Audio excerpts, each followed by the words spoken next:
Waalaikumsalam warahmatullahi wabarakatuh. Hari ini kita belajar tentang mikoriza. Apa itu mikoriza? Kata mikor apa? Mikor berarti daun, jamur. Bisa akar. Berarti jamur yang berinteraksi dengan akar. Ada yang sifatnya ekto. Apa itu? Ada yang bersifat endo. Dan ada yang bersifat extendo. Sudah. Jadi ekto berarti di luar perakaran tanaman. Endo berarti di dalam perakaran tanaman. Endofit di dalam jaringan tanaman. Jadi mikoriza, endomikoriza berarti dia hidup di dalam jaringan tanaman. Extendo berarti dia hidup di dua alam, satu di dalam, satu di luar. Dan di sini dibicarakan khusus tentang JNA. Apa itu? Cendawan almuskular mikoriza. Karena itu yang sangat penting, yang banyak dipakai oleh para peneliti. Dan kita lihat kenapa sih harus kita belajar cendawan FA, fasikular almuskular mikoriza. Kita lihat dulu sejarahnya. Jadi mikoriza adalah asosiasi simbiotik dan terbentuk antara akar tanaman tingkat tinggi dan panjang. Jadi cendawan dengan tanaman tingkat tinggi. Simbiotik berarti mereka saling bergantungan. Sebenarnya ini berasal dari bahasa Yunani. Nikes, mushroom, or panjang, bisa sama dengan akar. Jadi nikes itu jamur. Kira-kira sudah lama ditemukan. Itu di tahun 1855. Sekarang ini, dan yang paling utama kalian harus tahu bahwa 90% daripada tanaman yang hidup di dunia itu berinteraksi dengan mikoriza, infeksi oleh mikoriza. Jadi sangat bagus mikoriza itu, bisa tahan terhadap kekeringan, bisa tahan terhadap cendawan atau mikroba di tanah, bisa sebagai pengambil nutrisi dan seterusnya. Nah, di sini dijabarkan lagi bahwa 83% adalah nikotin. Apalagi nikotin? 79 monokotin dan 100% tanaman-tanaman gimnosperma. Gimnos berarti yang berbiji. Nah, jadi 100%. Jadi praktis hampir semua tanaman, apalagi tanaman budidaya. Jadi kalian juga belajar tentang mikoriza. Teman-temanmu ditarik belajar mikoriza. Di agronomi juga belajar mikoriza. Nah, tergantung kepentingannya masing-masing. Tapi yang banyak belajar dari hama. Di hama banyak paten dari mikoriza.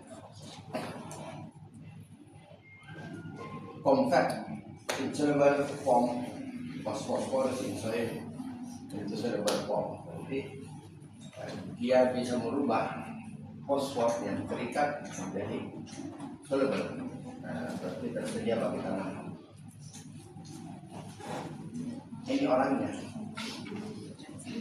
si orang botanis dari Jerman namanya Abe Beck.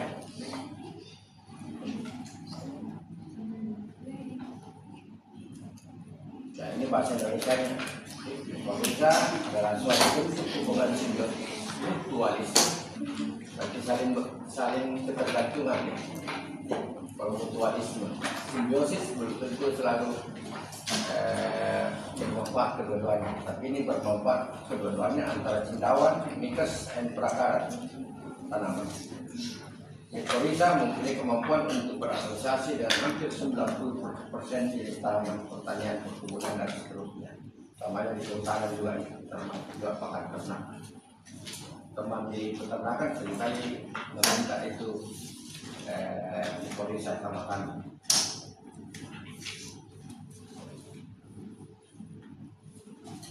Nah, prinsip kerjanya demikian, bahwa jamur yang menginfeksi sumber prakara tanaman inang akan memproduksi jaringan limpa yang secara intensif di luar sel akar. Jadi kalau akar cuma satu begini, kalau ada mycorrhiza maka dia banyak sekali. Apa artinya? Bahwa dia akan pasti lebih menyimpan air, lebih menyimpan nutrisi. Jadi kalau misalnya ada tanaman yang punya mycorrhiza, maka dia akan lebih tahan banting, lebih tahan terhadap kondisi lingkungan yang ekstrim, lebih tahan terhadap patogen.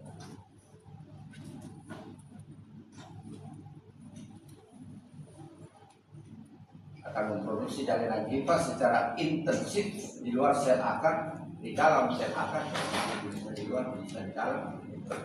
Interselular, ingat baik, interselular dan intraselular.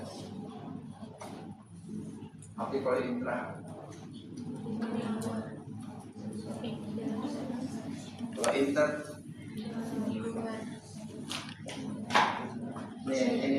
ini sel. Intraselular,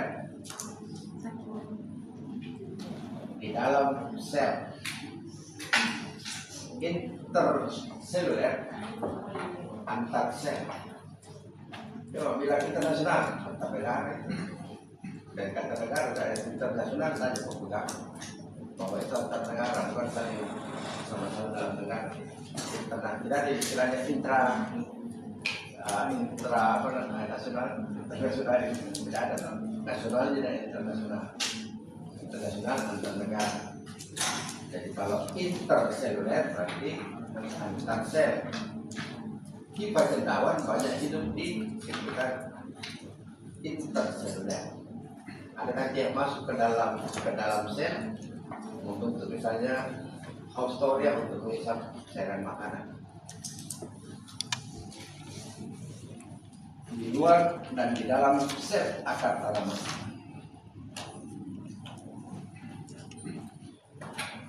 Kipas jamur memperpanjang daya jelajah akar dalam mencari unsur hara tanaman dan air. Ini bagus sih kalau ada kalian paham dan belajar tentang mycorrhiza. Ada bagus dalam bekerja mycorrhiza karena tidak bisa ditemukan di media agar. Kemudian sifatnya, apalagi itu tadi mycorrhiza anuskular bisa dikembangkan ini. Jadi kita perbanyak saja lewat akar jagung, kemudian akar jagung yang dipanen baru kemudian dibuat formulasi. Ini kita lihat bagaimana sistem itu. Iya, kalian saya ini tanamannya deh, kecil, berkeluaran koordinat seperti ini. Jadi, itu juga tadi bahwa 90% tanaman budidaya atau tanaman itu berasosiasi dengan mycorrhiza. Mycorrhiza sangat dibutuhkan. Makanya kalau ada orang menanam, misalnya apa bupati menanam tanaman hijauan atau tanaman perkebunan atau masih konvensional semua. Kenapa? Karena tidak mycorrhiza. Berarti ada peluangnya dia tidak akan berkembang nantinya. Kalau ada patogen di situ mati, belum musim kering mati. Nah, teknologi yang perlu diberikan adalah pemberian mycorrhiza atau mikroba lain. Luas rizosfer tanaman mycorrhiza 100 kali lebih besar dari tanaman tanpa mycorrhiza. Perlu kamu pahami semua. besarnya peranan daripada mikorisa juga bisa akar itu bisa bertambah sekali dibanding kalau tanpa mikorisa. Nanti kalian bisa buktikan dengan penelitian bahwa ada kontrolnya ketika mikorisa ada yang bermikorisa, maka yang bermikorisa itu dia lebih bongsor. Saya tidak tahu ada mikorisa lebih bongsor dan tahun-tahun. Siapa tersinggung? Ini pada tanaman, tanaman yang bermikorisa, sebenarnya dia lebih subur. Kan 90% tanaman yang hidup di bumi itu berasosiasi dengan mikorisa. Tentunya ada yang banyak, ada yang sedikit. Nah, bagaimana supaya dia optimal? Tentunya ada perlakuan manusia.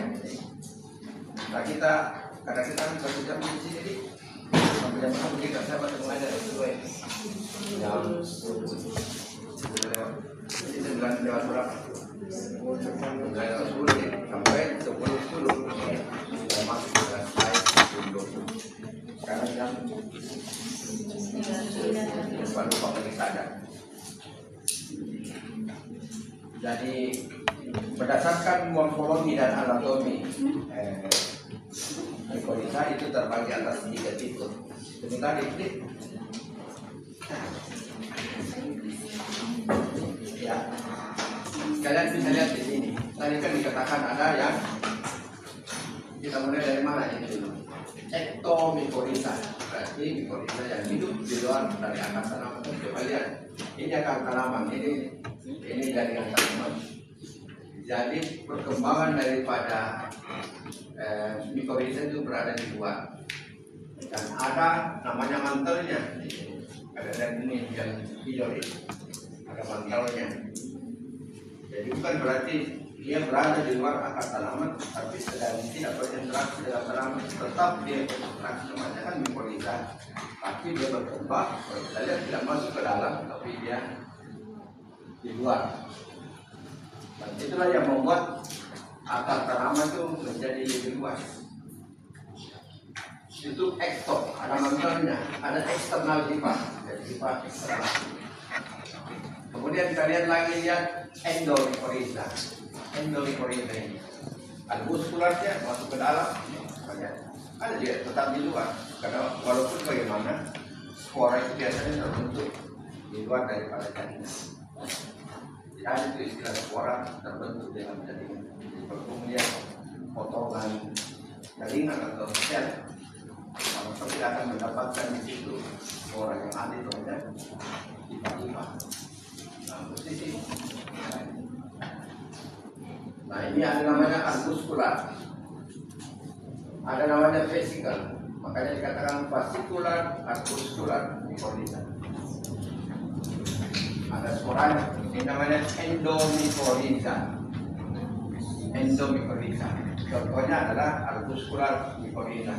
Itu tadi, karena dia punya arbuscular. Ya, kita lihat apa itu arbuscular.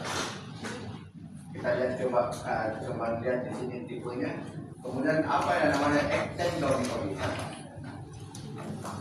Kedua tipe ini dia gabung. Ada masuk tapi tidak ada yang namanya arbuscular penetrasi. Ada semacam bagian tertentu yang masuk, tapi dia juga kebanyakan itu ektendomikorisa. Yang banyak kita pelajari ini. Yang banyak dipelajari orang adalah endomikorisa. Ini banyak diutamakan. Ektomikorisa. Di anggrek juga banyak.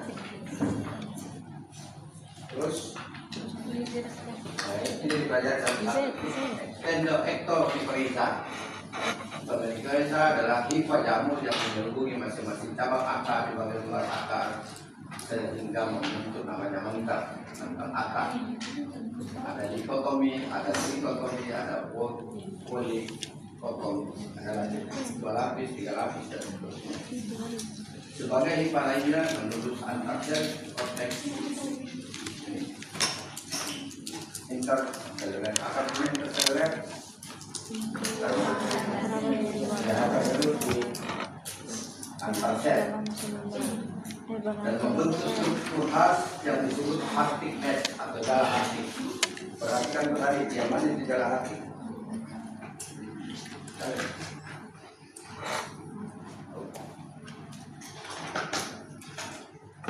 Ini jala haptik. Dan namanya haptik. Soalnya kali ini. Ya, kemudian fungsi ektomikoriza dapat ditemukan sebagai biakan murni baik pada media agar maupun pada media cair. Dan ini yang bisa tumbuh pada media biakan. Berarti sifatnya apa? Kalau dia bisa tumbuh di luar dan bisa tumbuh di sel hidup dan bisa tumbuh di sel mati. Apa namanya? Saprofit itu bisa tumbuh di bahan-bahan ikan. Kalau dia bisa tumbuh di sel hidup,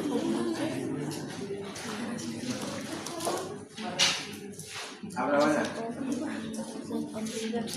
Parasit.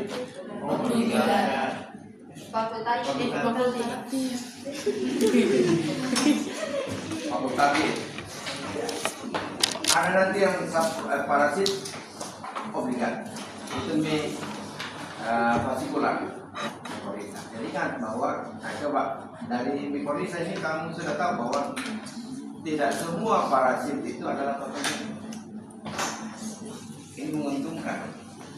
Dia hidup berasosiasi dengan akar tanaman dan dia bersifat parasit, tapi parasitnya mutualisme, saling menguntungkan. Kalau patogen merugikan. Yang parasit yang merugikan ini salah satu parasit yang menguntungkan. Ada yang bisa hidup pada bahan-bahan organik dan bisa juga hidup sebagai parasit. Jangan mau masuk dan juga bisa ada. Jadi tidak dilarang masuk. Kalau kau masuk saya keluar. Namanya. Masih apa kita coba motor? Ini tadi. Oke, kalian bisa lihat di situ. Fungsinya dapat ditemukan sebagai media murni dan baik pada media agar maupun pada media cair. Jadi bisa diperbanyak secara pada kondisi lab, secara in vitro namanya.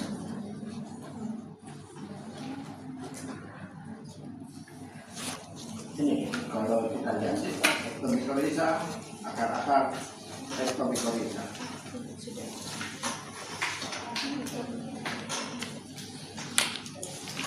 Jadi tolong beritahu asisten, kan ada praktikumnya nih. Coba lihat ini secara mikroskopis, yang mana ektomikoriza, yang mana ektomikoriza. Dan yang ambilkan kakakmu dari lapangan. Ambil saja akar-akar tanaman, coba-cobanya karena ingat bahwa 90% daripada tanaman itu berasosiasi dengan mikoriza. Jadi bedakan itu dengan bulu akar sih. Saya harap kau sampaikan sama asisten tidak pernah duduk di sini dengan takut.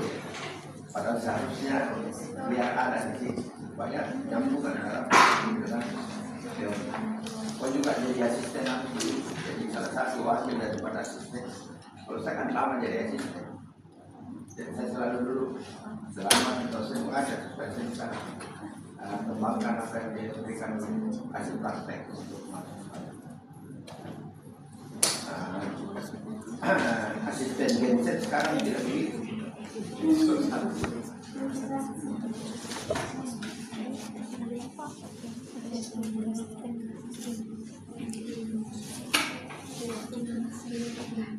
Endomikoriza hima jamur tidak membuat terselubung keluar, tetapi hima akan menembus masuk ke dalam sel dan hidup dalam sel akar intraseluler. Kalau tadi interseluler, kalau endomikoriza secara intraseluler. Intraseluler berarti di dalam sel. Sebagian hifa akan memperpanjang diri di luar akar sehingga membentuk hubungan langsung antar akar sel dan tangan di sekitarnya.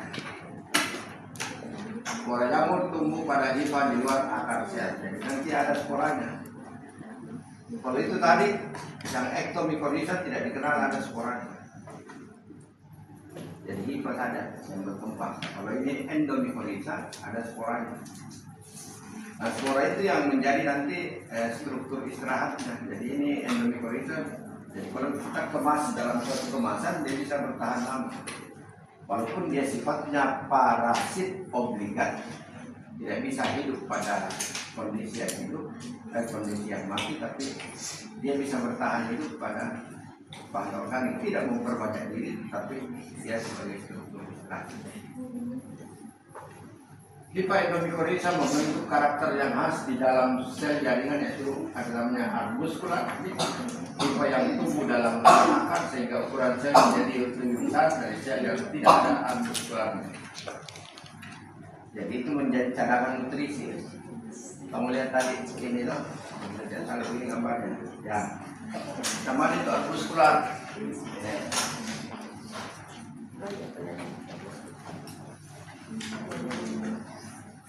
Ini resikonya, jadi dia masuk ke dalam jaringan, di dalam sel, kemudian itu sebagai tempat penyimpanan nutrisi. Kemudian ada juga yang keluar. Ini yang sporanya, sporanya itu sebagai struktur istirahat.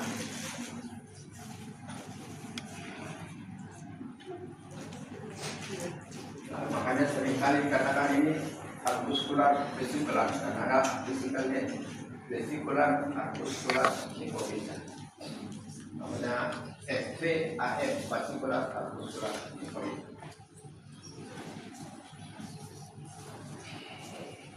Dan kira-kira kalau kita lihat di perakaran ini,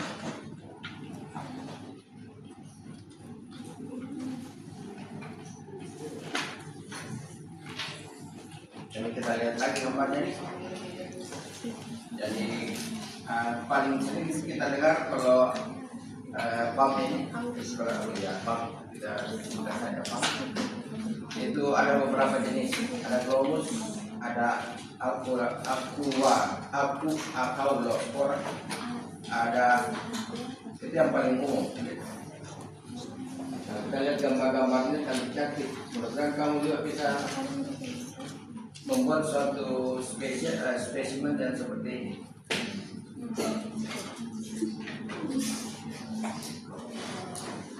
Jadi ambil bakar tanaman, utamanya tanaman pohon-pohonan, kemudian atau kacang-kacangan atau apa saja yang bisa kamu lihat. Dia punya bentuk daripada mikoriza itu. Atau kalau kita di lab saya ada satu potan, ada satu produk itu mikoriza, kita pinjam ambil. Ada bahan praktis. Dia punya apa namanya? Ya, apa yang kamu diberikan ada mikoriza. Belum praktek.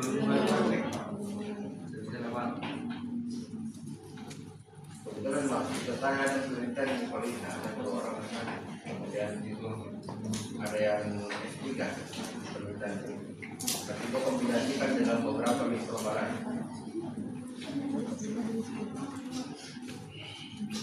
Nah, ini endomikoriza yang berasosiasi dengan mikorizal.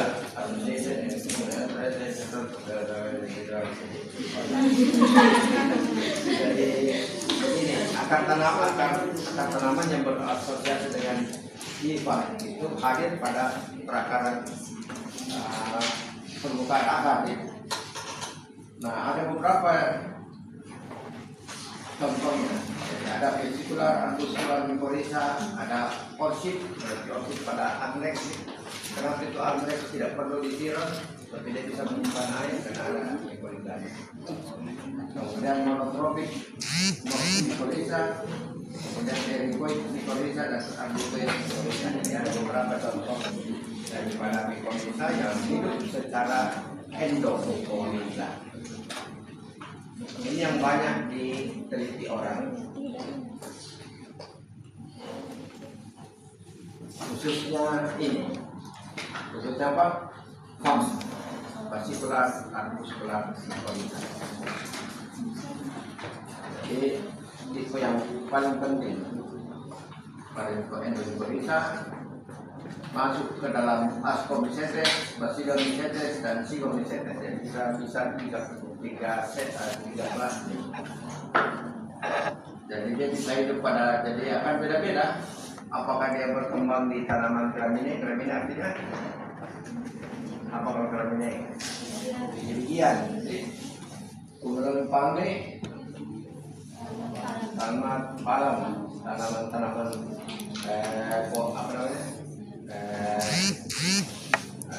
Kelapa nih, kelapa sawit dan seterusnya. Prosesnya bunga antik yang berduri, ada bunganya tadi kan apa namanya itu. Kemudian Leguminacea tanaman kacang-kacangan. Ini yang saya bilang bahwa PAM adalah obligat biotrofik, obligat parasit. Dia hanya bisa hidup pada jaringan dan bisa bertahan pada jaringan, pada media organik kalau dia punya Plasmidiospora. Apa itu Plasmidiospora?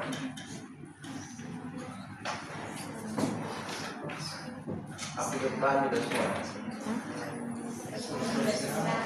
Spora yang menempel dindingnya, sehingga bisa lebih tahan. Jadi tadi kan ada sporanya ini, satunya ada sporanya adalah endomicorrhiza. Endomicorrhiza kalau dia ini kondisi ekstrim, dia punya spora itu akan menebal. Dindingnya akan menebal, namanya Plasmidiospora. Kenapa itu besar tidak bisa dikendalikan? Karena dia punya Plasmidiospora.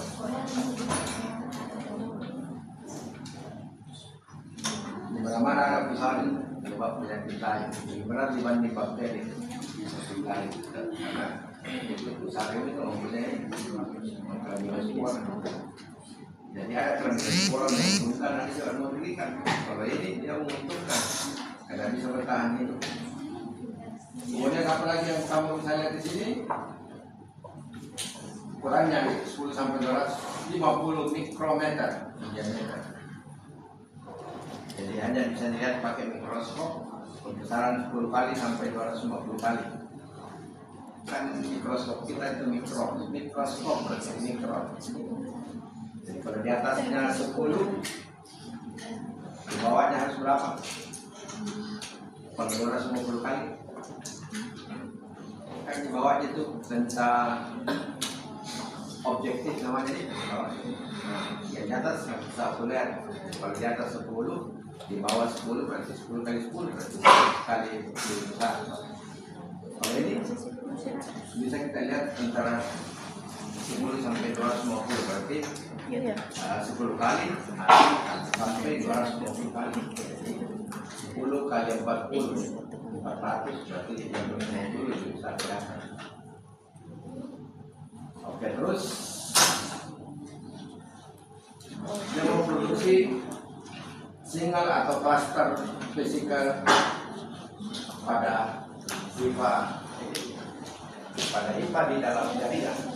Itu pada bagian akhir di end of the hifa itu yang membentuk namanya vesikel. Jadi ada nama jarum muskularnya, jadi seperti akar-akar di dalam intraseluler. Kemudian ada lagi namanya vesikel. Makanya dikatakan vesikular arbuscular sincolitis. Yang keluar dari jaringan akar. Jadi ini jaringan akar ya, jaringan akar yang keluar dari ada ekstra matrik hifa, ada sporanya, dan kalau dia ini sedikit tidak menguntungkan bagi kehidupannya dan membentuk Plasmidiospora. Apalagi struktur istirahat lain yang kamu tahu Selain Chlamydospora.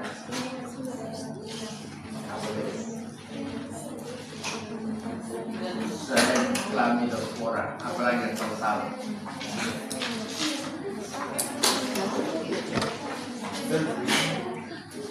Sclerotia.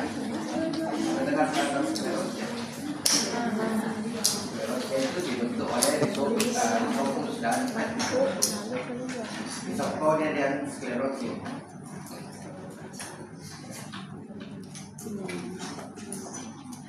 Nah ini mycorrhiza pada tanaman anggrek modelnya.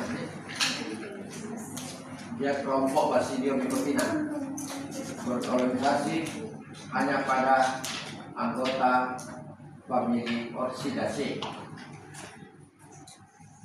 Berasosiasi maybe membentuk pseudo mycorrhiza, jadi ada mycorrhiza tetapi berperan di dalam establishment of orchid seedling. Jadi dia berperan pada perkecambahan atau pada perpemilihan benih daripada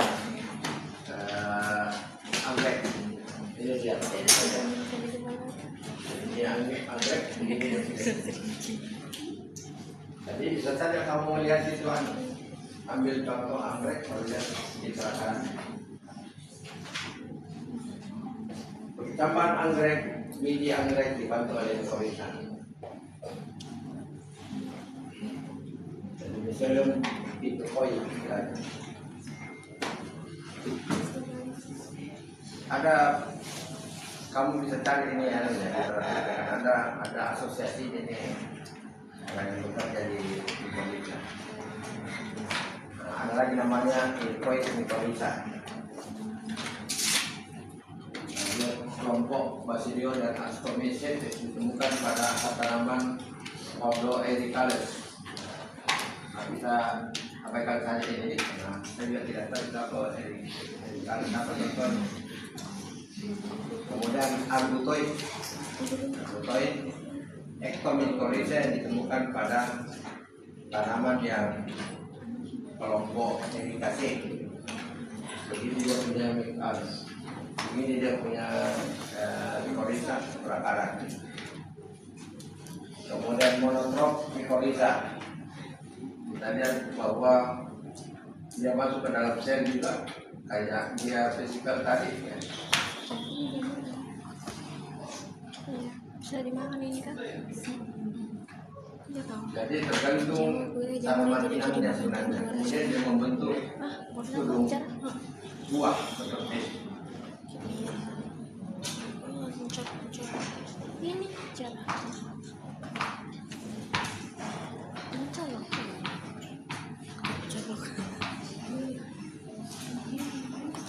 Extendomycorrhiza. Extendo tadi bagaimana dia? Nah, ada bagian tertentu yang hidup di dalam dan ada bagian tertentu yang hidup di luar dari badan.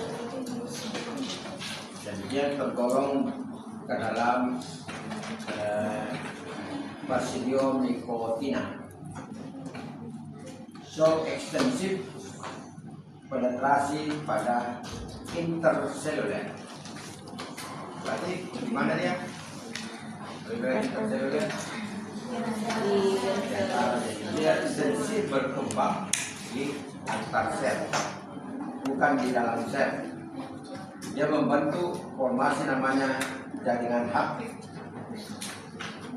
yang hadir antara antar sel dan antara sel yang tumbuh di belakang apical meristem daripada rod yang berkembang. Jadi apical meristem itu pada ujung-ujungnya apical meristem. Jadi ujung akar tanaman yang berada di belakang haptic net penetrate between the epidermal and outer cortical cell, later extend to inner apical.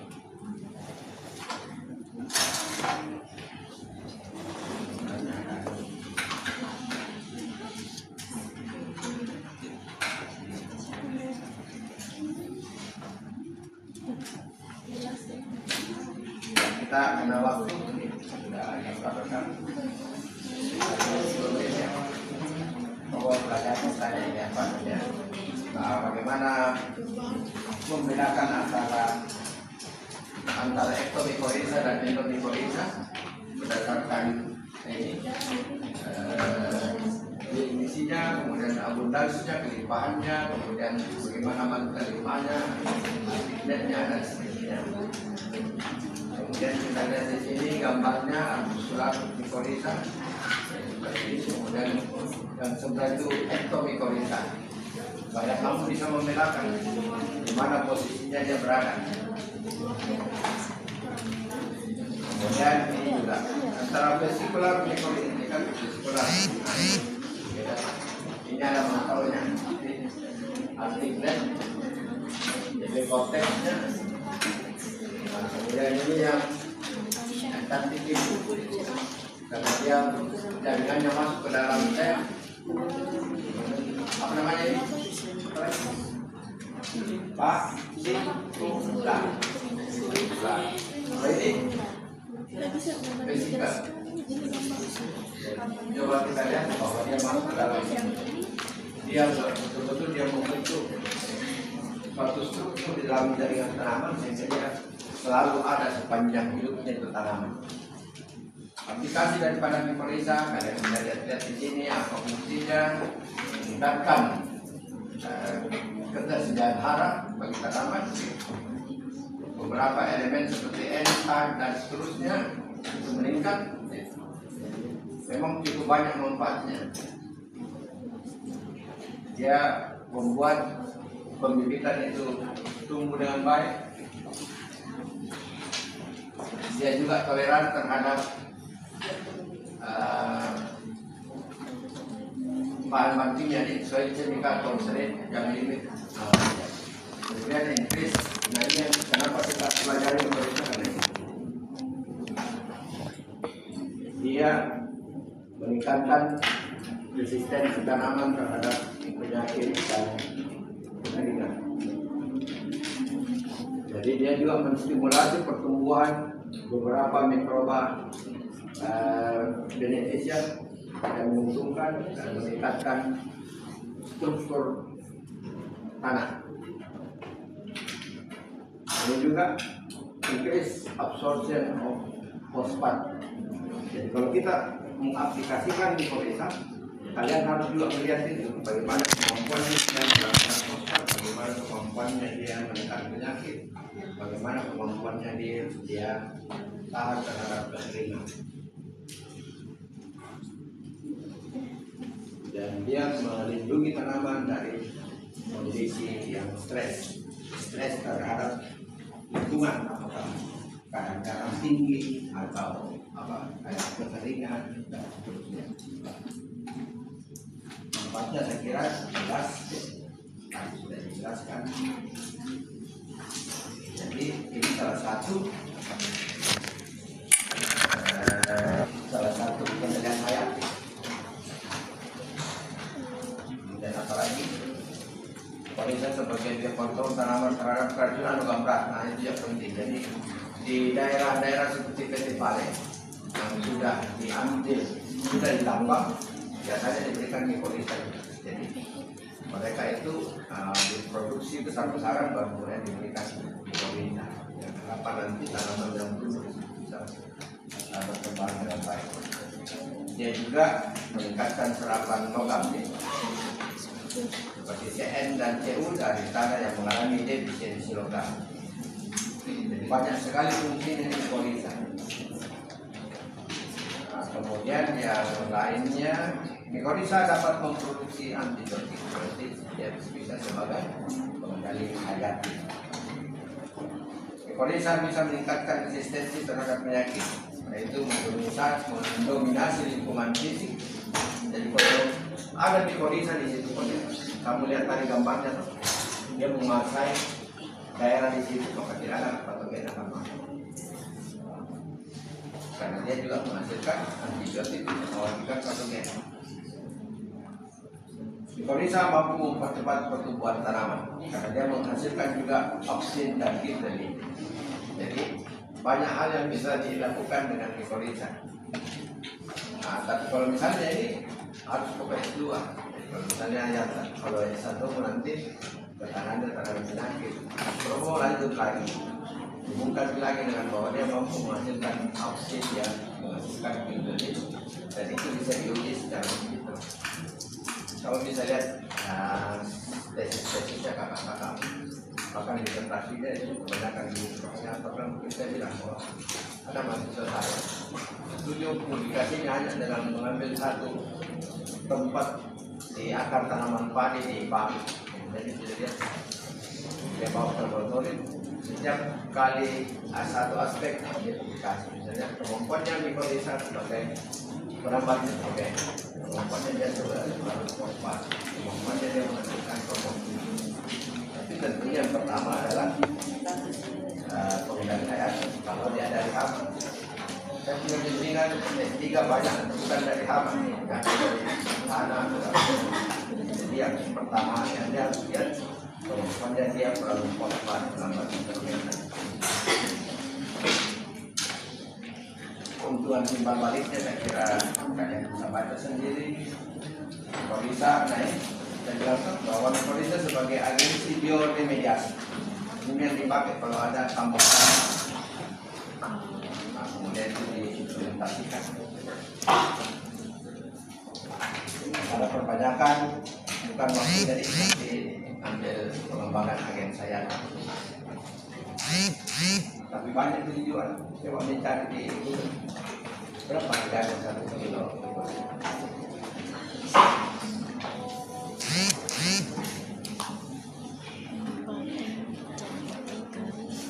Ini salah satunya adalah bagaimana penelitian. Nah, ini gambarnya saja kamu lihat. Perbandingan penampang memanjang bibit pinangkap pentis dan aplikasi dengan 4 jenis mikorrhiza. A. Kenapa ini A? Besar ini. Jadi busuk kan dia punya pomon. Yang kontrol ini. Coba kita lihat misalnya B. Ini jenis dari ada fokus, ada tahunnya. Saya tidak tunjukkan di sini. Kalian bisa lihat perakarannya jauh lebih bagus. Ini ada lebih bagus. Yang paling utama bahwa dia sehat semua. Kalau ini kan kontrolnya kena pusari. Kalau ini sehat.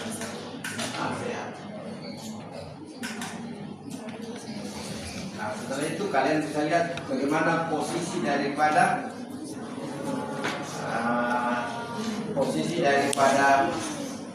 spora atau fisikal di dalam jaringan tanam yang pintar menyayang. Nah, ini yang kamu nanti praktekkan, jadi nanti minta asisten memperlihatkan itu bagaimana mikorrhiza di dalam jaringan tanam. Dan akhirnya demikian.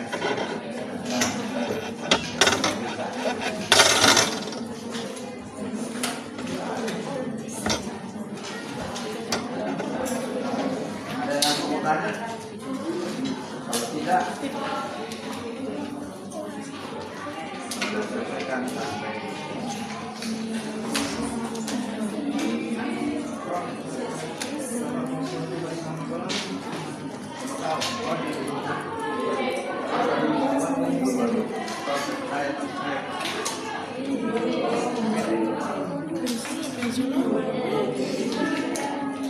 yang kedua, tugas yang kedua, coba cari literatur tentang bagaimana hubungan antara mikorrhiza, hasil penelitian bagaimana peran daripada mikorrhiza terhadap pertumbuhan tanaman. Yang ternyata ini ada 90% tanaman bisa bersimbiosis dengan mikorrhiza. Nah, setiap orang mencoba mencari satu literatur tentang mikorrhiza, baca abstraknya, kemudian tulis dalam bahasa Indonesia. Apakah tadi kan begini, bahwa dia bisa mengendalikan penyakit sebagai satu aspek. Ada juga mungkin yang akan melihat bahwa dia bisa melarutkan fosfor. Ada juga mungkin dia akan baca bahwa dia bisa tahan terhadap kekeringan. Lihat coba data-datanya, bikin semacam summary dari hasil bacaan. Cukup satu literatur tentang kata kuncinya adalah mikrohidrat. Dan indikator apa yang dinilai? Apa permatannya? Supaya aku dapat keluar dan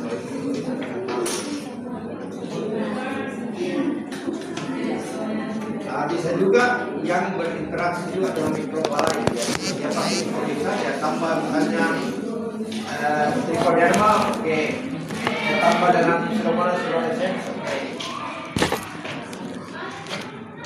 Jadi bisa kombinasi. Oke, saya kira kalau kita ada lagi kita terima kasih. Abstrak ini lihat di sudut terjemahan buat kesimpulan Jadi bukan jadi